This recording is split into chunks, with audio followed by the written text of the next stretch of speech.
It's metal for the masses. It's the only place that plays it harder, faster, and louder than anybody else here on live365.com.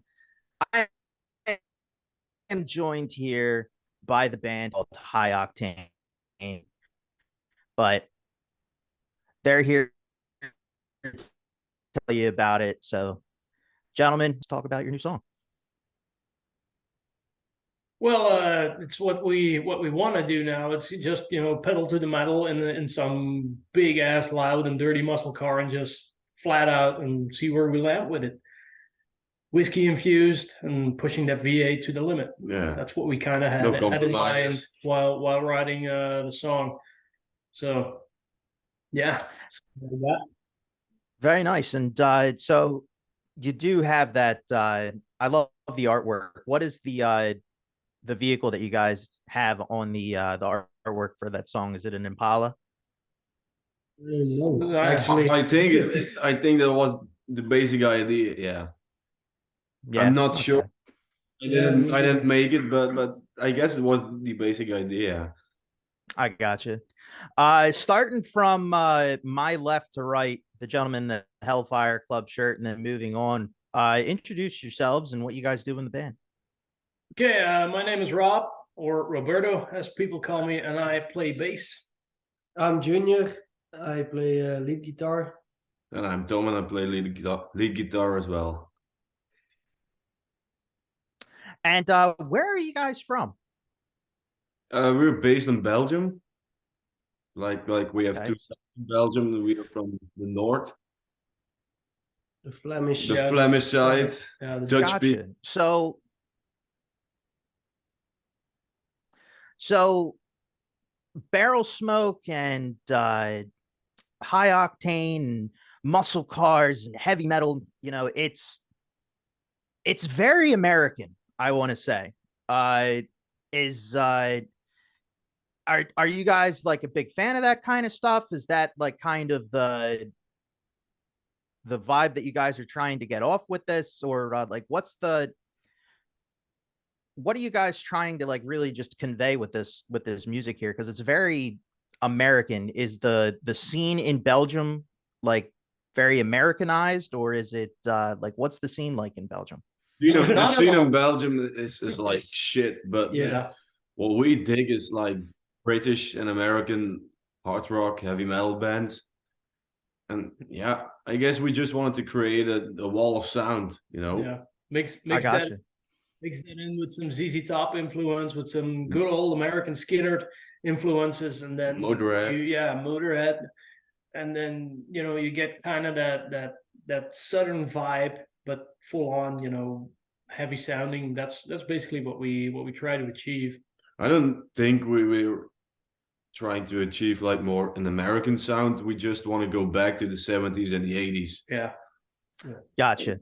It's I British, can but it's more like we go back to an era. Yeah. We try to go back, but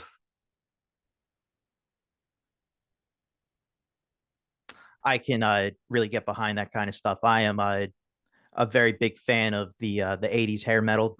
So I am I definitely get what you guys are saying. So ZZ Top, Motorhead, maybe some Leonard Skinner in there. Are these all, are these bands that you guys grew up listening to, or, maybe you guys stumbled upon them later on? Like, what's the, trying to think how I want to word this. See, I don't know. I always like asking these questions. You said the scene in Belgium is quote unquote shit.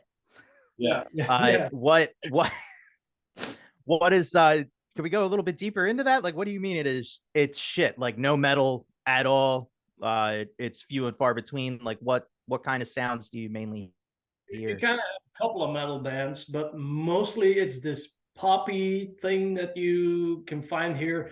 Get on the radio, not Very commercial. very commercial, Yeah. not having any soul in it or any groove. Hmm. Playing an instrument here is pretty much dead.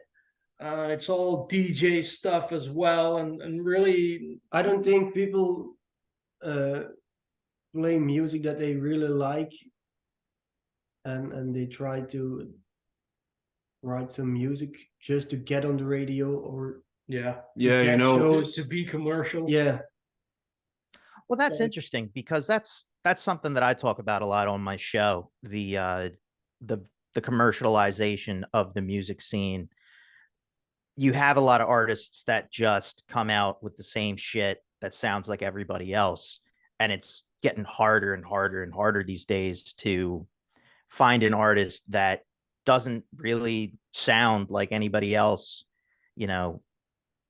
And I would imagine that the European, or at least over there in Belgium, the scene kind of is like that house DJ yeah, kind of, yeah, kind of like the stuff that you see in movies whenever Europe is involved, like the big like dance warehouse yeah. kind of stuff. Um, gotcha. Um, okay, yeah, that's it's definitely about, not about the dance hall stuff, but artists just releasing bullshit to get on the radio and not really releasing what I would call art, you know? Yeah. Whereas what you guys got with High Octane, I can I can hear it, I can, you guys are not from these areas, but it sounds, like I said in the beginning, it sounds Americanized. You know what I mean? And I don't mean that as like an insult. I don't mean that as like a snarky, snide at you guys at all. I actually am like, wow, like it's actually almost flattering, that these guys are releasing music that there's a sounds compliment. like something that somebody should be releasing here. You know, it's like in Belgium, there is no identity in music. Hmm. So I learned it from my dad. He was like really into the 70s kind of stuff and all that. And yeah, we only listen to that kind of music, like British or American, and it's Yep. evolving. You know, if you're making music yourself, it's kind of natural that you make it on your own.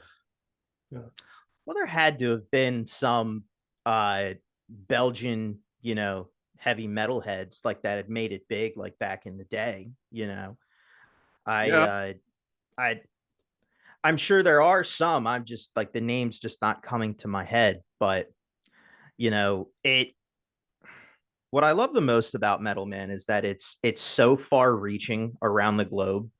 And doing this, I've been able to talk, like, not just to, people such as yourselves, but a whole bunch of other people as well. And it's a lot like what you guys are saying. It's, you know, I heard it from somebody, or I got into it from my dad or from my mom or from like something like this. And I've been listening to it ever since. And the community for metal, while it seems in the mainstream that it doesn't exist at all, it's out there, it exists, and it is a global community of people who enjoy what they're doing and treat it like it's the art form that it is. But in the mainstream, it just seems to not be supported the way that it should be, because honestly, I want to say that it's been deemed unmarketable by the mainstream. That's yeah, something that I've heard before. I've heard people refer to it as scary music or Cookie Monster. And the people just want to listen to, like you guys said, the house bebop, or whatever abysmal Taylor Swift pop there is going on in the world right now. yeah. It makes it hard. No-brainers. Yeah. Huh? We'd like to call them the no-brainers. It's like I call them normies. That's what I call them. Stop following the masses instead of having maybe like an identity for yourself. I was always the outcast in high school, I was the one with long hair and the ACDC backpack and band shirts, and they bullied me because of that, but I punched them in the face, but okay. But then years There you on, go. when AC/DC comes to Belgium, you can see those motherfuckers checking in on Facebook. Ooh, wow, we're at AC/DC. Just to hear Thunderstruck. And they only know probably Thunderstruck and Highway to Hell, and that's it. You know, I mean, it's just for me, heavy metal is about being true to yourself and going for what you think is great instead of just following the herd and you know, landing in the pile of shit music that you have today. You know. So. Exactly. Now I want to kind of transition from that. How did you guys apply that to writing High Octane? You know, that feeling true to yourself and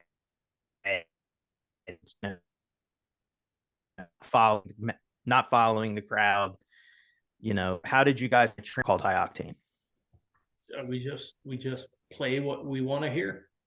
We play what we like to hear. Yeah. Mostly it's one of the guys comes up with a riff, and then the rest follows. You know, it's like the drummer makes his part, the bass player takes his part, and then singer comes up with some kick-ass lyrics. And there we go. It's all going nice. Pretty natural, like writing process. It's not like oh, we want to make a song that sounds like this. No, it's just somebody comes up with it, and then from there on we just work it out. Yeah. And we make sure that every one of us has its own part in the song. Like, we don't write full songs and like, here it is, learn this. No. We make sure that everyone can do what he wants on his instrument. Gotcha. Well, I definitely enjoy that, and I very much enjoy the track. It's pretty killer. I've been playing it for what feels like about a couple weeks now, and I enjoy it. My listeners seem to enjoy it, and that's why I was pretty excited to have you guys here on the show to interview you guys and bring you guys over to my listeners and let them hear what's going to happen with you guys. Is there anything else in the on the way from you guys? You have this new song out right now, but like, is there anything else on the way from you guys? I think there will follow a couple more. It is like normally in 2 months we'll be releasing the next song, I guess. I think, yeah. And it's kind of have the same vibe.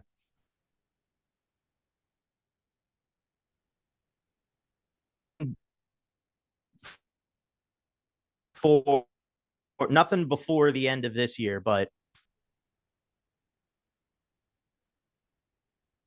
can you repeat that? Because no problem. Yep, I'm just sorry. There might be a for those that will be listening to this, because this is New Jersey talking to Belgium. The internet will probably be strained just a little bit. So, what I asked was, so there's definitely not going to be anything coming out before the end of this year, but you guys are definitely going to have something for maybe the beginning of next, we're thinking. Yeah, sure. Yeah. I guess January is the next single. Gotcha. We're not sure about that yet, but gotcha. Are you guys throwing around any titles or anything like that? I mean, we got High Octane's pretty nice. I mean, like, I'm a big car guy. So as soon as I heard it was like High Octane, I was like, okay, like, this is, it's like Metallica's Fuel. It's like, what is this going to be about? But what kind of titles are you guys thinking of for the next one? The next song is probably going to be about the next best thing that's going to cost you a lot of money. You have cars, and then you have something other on walking on 2 long legs. So, aha, gotcha. Money pits. Honey, what are you gonna?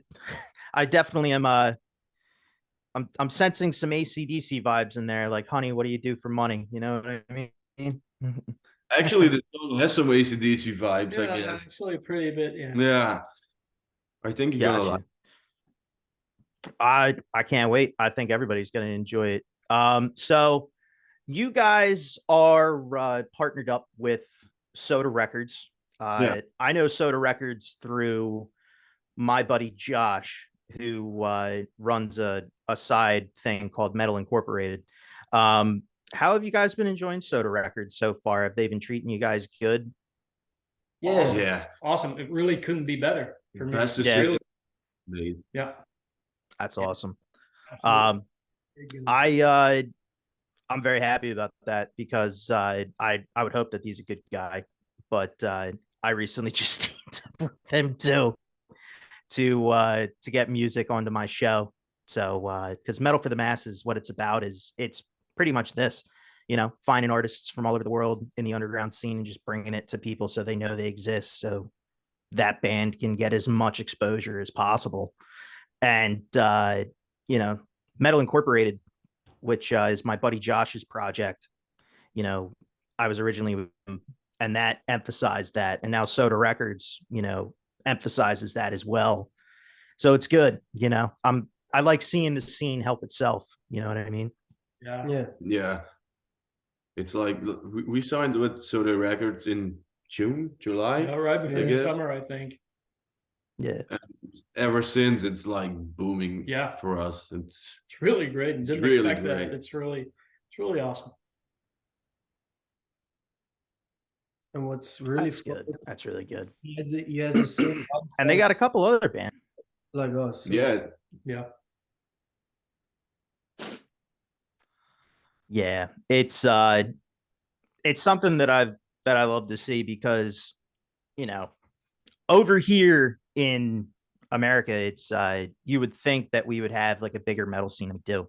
Um, it's weird, man. You would think that we had like this giant metal scene, the scene's really helping itself and all that kind of stuff. But how you guys are saying like the metal scene in Belgium is shit, it's sort of kind of the same way over here. It's very dominated by pop. It's very dominated by I don't even I don't even call it rap anymore. Whatever it is Yeah. is what it's dominated by. Commercial. Uh, yeah, because like I think rap, I think like NWA or I think like Wu-Tang Clan or something like that. 90s stuff. The new stuff now, like I don't know. I can't get behind it. I don't know. I don't know what it is. It sounds too artificial. But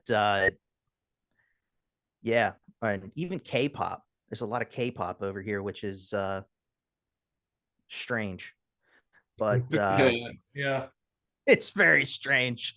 I don't get it. But yeah, rock and metal seems to have taken a real back seat over here. And I don't know. It's something that I'm like, I wish would kind of explode back into existence because, yeah, you have bands like Metallica and Iron Maiden and Ozzy Osbourne and all these other guys, but they're all getting old. And Absolutely. and it's the mainstream doesn't really seem to be cultivating the next generation, such as yourselves and many other artists around the world. So it kind of leaves the question, what's going to happen with this genre of music? Who's going to support it? It's really just like, we ourselves have to pull our own selves up by our own bootstraps, support ourselves, and kind of not like sound like cliche, like fight the power, but it almost feels like a fight against the mainstream that doesn't want to support you.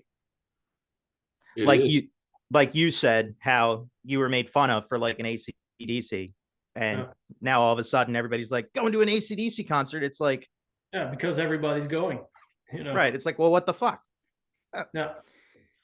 But I think heavy metal has always been the beast that they tried to tame, but it just keeps moving underground and it will pop up now once in a while. You have bands like Maiden and Metallica that are still out there and still touring and still doing what they want to do, but I think it's always been like that. And the problem today with music is when you online type in the name of an artist, doesn't matter what genre, you get like 1,000 songs and this is good, this is bad, this is not good, this is good, this is good. But back in the day you had to hop on your bicycle and go to the record store and that was it. you know, when Number of the Beast came out, that was what you had until Peace of Mind came out. And you knew all of the songs on the record because you listened to them all, because you had to. That was what you have. You couldn't And skip then, it. yeah, of course. And then you would appreciate all those songs, not just the hits or not just the classics, Yeah. but great songs from all these great bands. And that's kind of, there's over consumption, I think, or over stimulation now. If that makes any Definitely an overabundance, I would say, and it's too easy for people to just click on something and not really. Too easy. The feeling is gone, and you would Yeah. sit there in your room with the record and on the record player, and looking at the cover art and the lyrics written on the inner sleeve, and you would know what they were singing about, and you would know what they were playing, and you would know all these great songs. And I think that is just everything maybe too easy. It's lost in what I would call the corporate music scene these days, because like you said, everything's released digitally. There's no real anything that you can hold in your hand anymore. Physical connection anymore. Right. And that's a huge part of it. Like, even like, you know, not just Iron Maiden album covers, but just any real album cover at all. You just kind of look at it like it's a piece of art, because it is. Cool. And I don't know. It's like we said in the beginning, it's a lot of artists these days are just trying to fit into what's going to make money, what's going to get me radio play. Not really anything that's going to, you know, what's going to make me stand out, what's going to help me convey this art that I'm trying to convey with this. It's become very hollow in the music scene, and you don't really find a lot of bands. Well, I've been finding a lot of bands because they're in the underground scene. The underground scene, you know, seems to be doing it right and not really becoming what I would call a sellout. But mainstream radio, I think, is just not the way to go anymore with a lot of these bands who, like yourselves, are actually in it for the music. You know, not, you know, getting rich would be great. Don't get me wrong. Having a shit ton of money would be nice. If we could live from it, it would be great. But that's not the main goal. You know? Tomorrow, all of us have to get up in the morning and go to work. So exactly. Same with me, man. But like I'm saying, I'm not some lunatic that it's like, well, I don't want that paycheck. It's like, well, actually, you know, it would be nice, but it would not be nice. Yeah, of course. I'm not going to, you know, nobody seems to want to compromise what they're trying to do in order to do it. No, of course. That's not, and that's why I think is lacking in the majority of the music scene. Mm-hmm. Right. Yeah, we're gonna sell our well, soul. gentlemen, I definitely, yeah, definitely. I definitely appreciate you guys being here and wanting to chat about your music and wanting to chat about yourselves and your inspirations and what's next for you guys. Probably nothing for the remainder of this year, but maybe January, February, you guys are saying. It's been great getting to know you guys here in such a short amount of time. Hopefully when the next song comes out, man, you know, hopefully this is beginning of many more sit downs we have here with the band Barrel Smoke. I definitely like that name very much. It's it reminds me of like a Clint Eastwood movie, you know what I mean? But it's been great having you guys here. And if you guys want to, you know, kind of plug yourself where people can find your stuff, you know, use this time to do it. All right. Yeah, you can find us on all the major platforms, you know, YouTube, Spotify, Apple Music, Deezer, and a whole bunch of others that I'm forgetting probably. Just, listen to the music. That's what we do, and that's what we do it for. And just, you know, have a good time, get drunk, you know, get laid, and enjoy while cranking Barrel Smoke. Thanks. Fuck yeah. Now that is the way to end an interview. Thank you so much, guys. Yeah, No, thank you. thank you. It's a pleasure.